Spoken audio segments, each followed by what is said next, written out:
to the representative of Republic of Korea. Thank you, President.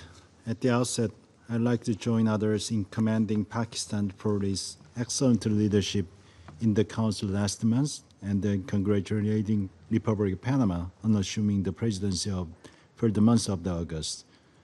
We promise you, Mr. President, our full support. I also thank the ASG Genka for the sobering briefing and welcome the representatives of the Ukraine, Lithuania, Poland, and EU to this meeting.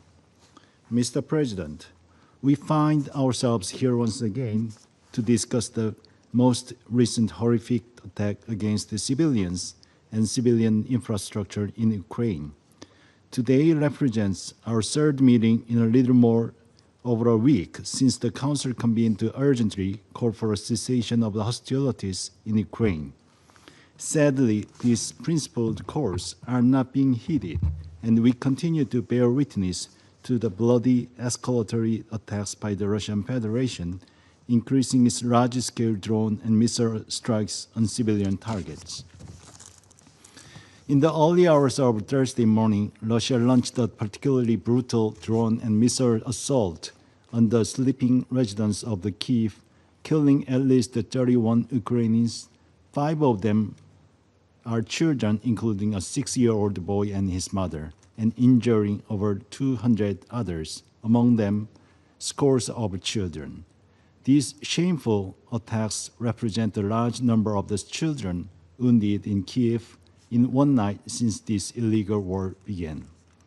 The Republic of Korea strongly condemns the indiscriminate and intensifying attacks on civilians and civilian infrastructure by Russia, and these attacks directly constitute clear violations of international humanitarian and human rights laws. Civilians must be protected and should never be targeted. Yet, time and time again, this is exactly what we see from the aggressors in this illicit, destructive, ever-long world. Mr. President, in this connection, my government reiterates its urgent appeal for an immediate, full, unconditional cessation of all hostilities.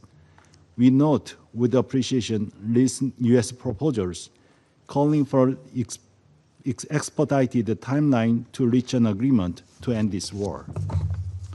And time is of the essence, as each night and successive wave of drone attacks brings increasing deaths as well as physical and psychological horror for Ukrainian civilians, especially vulnerable populations. The only way to stop future atrocities, future destructions, and then future violations of the international humanitarian law is stop this war.